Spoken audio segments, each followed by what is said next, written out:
चीन के पास जो हथियार हैं, चाहे उनकी वायुसेना के लड़ाकू विमान हो, चाहे मिसाइल्स हो, चाहे दूसरे जो है हथियार हो, उनकी गुणवत्ता को लेकर पूरी दुनिया में संदेह है। ये दोनों बातें तो बड़ी स्पष्ट हैं। और हाल के दिनों में जिस तरह का 4 साल का ये गतिरोध चला, गतिरोध अभी टूटा है। वो गतिरोध इसलिए टूटा कि चीन को समझ में आ गया कि ये नया भारत है, यहाँ हम इनको पीछे नहीं हटा सकते।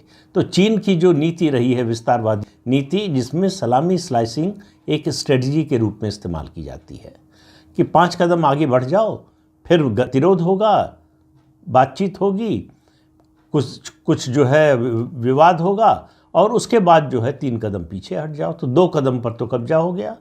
इसी तरह से भारत का एक बड़ा भूभाग चीन कब्जा कर चुका है। 62 में युद्ध लड़ा हमने और 42,000 स्क्वायर किलोमीटर ज़मीन चीन के कब्जे में चली गई।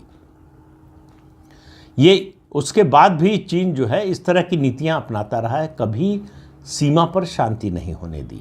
सीमा निर्धारण को लेकर जो समझौता है उसका बार बार चीन उल्लंघन करता रहा।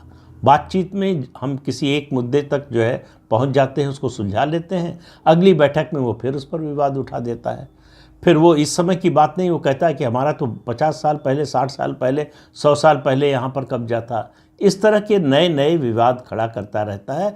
चीन केवल भारत से नहीं, अपने सारे पड़ोसी देशों से उसका इसी तरह का विवाद चलता है, और वो एक तरह की जो है साइकोलॉजिकल वॉर की टेक्निक्स अपनाता है कि नेगोशिएटिंग टेबल पर आने से पहले ही इतने दबाव में डाल दो अपने विरोधी को कि वो कुछ न कुछ कंसीड कर ले। लेकिन उसने देखा कि 2014 के बाद भारत ऐसा नहीं कर रहा है।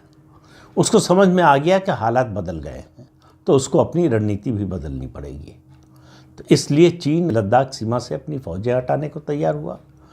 जो पुरानी स्थिति थी, जहाँ तक दोनों सेनाएं गश्त करती थीं, वो उन चौकियों पर लौटने को तैयार हो गए। तो पुरानी स्थिति को बहाल लगभग कर दिया गया। तो अब ये कहा जा रहा था कि चीन दरअसल इस समय का इस्तेमाल कर रहा था, ये बांध बनाने की तैयारी के लिए बांध बना रहा है।